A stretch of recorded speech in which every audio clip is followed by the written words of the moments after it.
Breaking this hour, we are awaiting the fate of Huawei's top executives Meng Wanzhou. She's back in the courtroom again at this hour.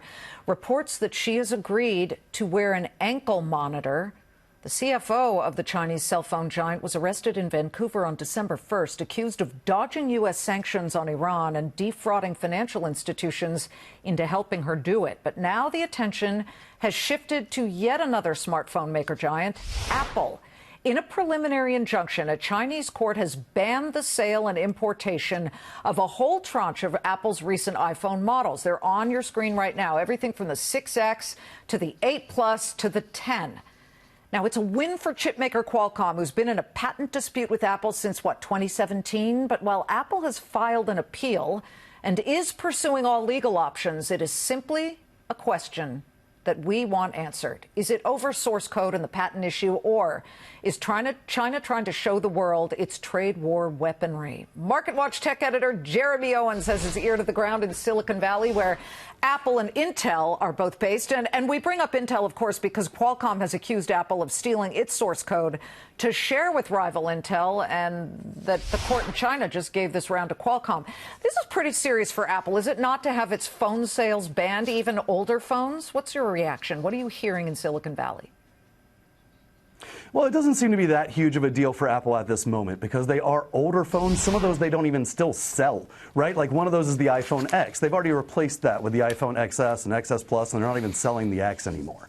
So it may not be that big of a deal. And when you think about the Chinese market, you're mostly going for the top layer, the absolute richest of the rich, who want the newest, best thing.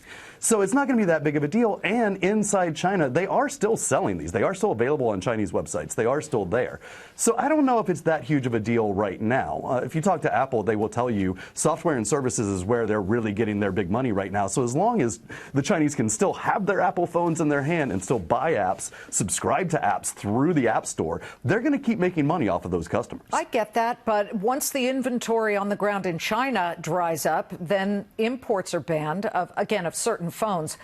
I just would worry if I were Tim Cook, thinking this may be a problem, that we're shut out. And this is maybe just the beginning of being shut out of the world's largest consumer market.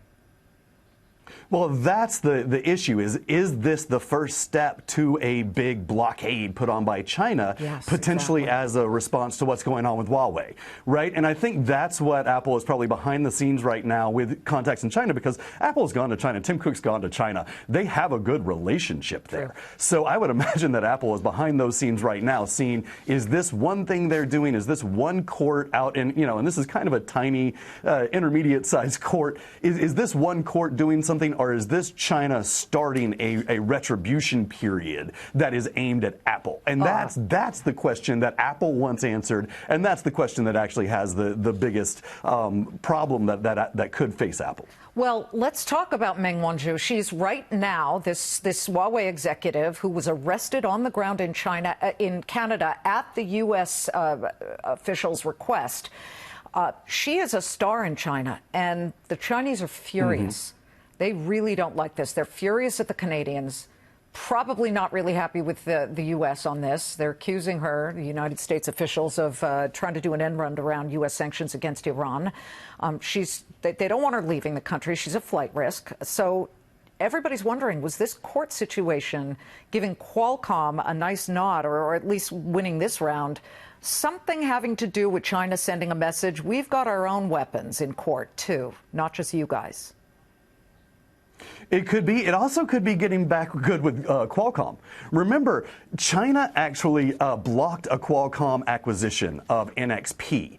And even after the truce was put forth by U.S. and China, they said, OK, now we'll look at the NXP acquisition again, which Qualcomm had already dropped. They had already said, if we're not going to get it okayed in China, we're not going to get this done. They had dropped the acquisition. It had been past the year. So it could be two birds with one stone here, a chance to go after Apple and show it's unhappy with with Huawei and a chance to get back in Qualcomm's good graces. And Qualcomm is a Huawei supplier. So it could be that they see a chance here with something that's been on the books and possible for years. I mean, this Apple versus Qualcomm lawsuit is not something new that they just decided to jump on. It's been around for more than a year now. So it could be a chance where China saw, a chance to get rid of two birds with one stone and went ahead and did it. And we have no idea how long-lasting or, how permanent that is. Jeremy, keep talking to your sources and then come talk to us again. Thank you so much.